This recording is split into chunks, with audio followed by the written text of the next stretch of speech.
What do you do when you pop that bottle of red wine and it just tastes gross? One word: Calimocho. You're watching Screw It on SuppleWine. I'm your host, Mike Supple. Today I'm tackling the issue of Coca-Cola and wine.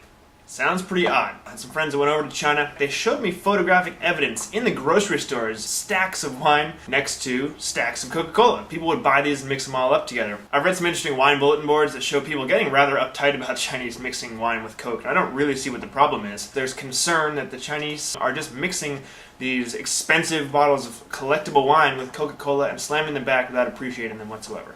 If that's how they enjoy it, who really cares? It's not what they're doing. The bottles of wine that they're mixing are bottles that cost maybe $3 at the most.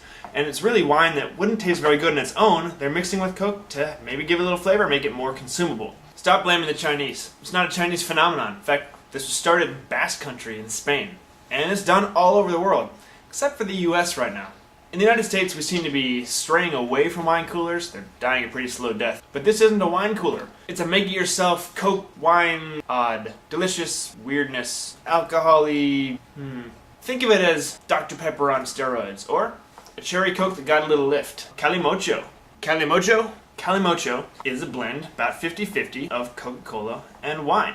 Why do they do this? Well, it turns out in Basque Country they had a lot of wine that just wasn't very good. They weren't drinking it. They wanted to figure out something to do with it to make it consumable. When you're having wine, you're not always sitting down and trying to evaluate every bottle. Sometimes you just want a pleasant drink, you just want to enjoy it, and you just want to get a little bit of a buzz on.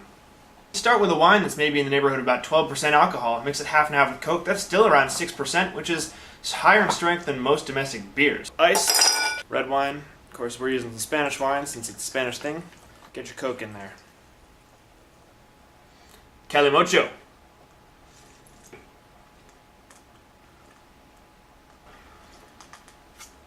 I can't stop drinking it.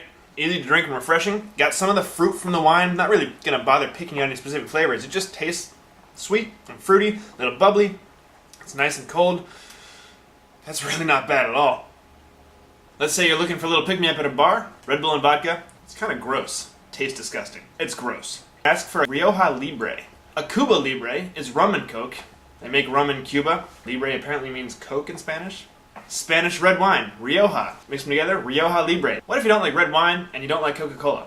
Aside from being a little bit strange, you're not completely out of luck. What we have for you is the Caligüe. Bottle of white wine. Grab some Sprite. Have yourself a Caligüe. I'm getting like a candied gummy bear kind of quality going on in there. Guessing the sugar from the Sprite with all the bright citrus from the Sauvignon Blanc. That's nice. We're still talking about 5.5% alcohol, so it's stronger than a beer.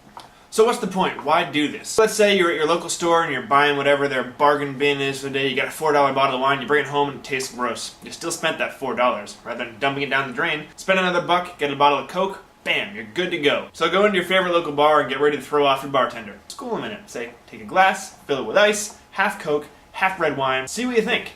Because if every other country's doing it, it can't be wrong.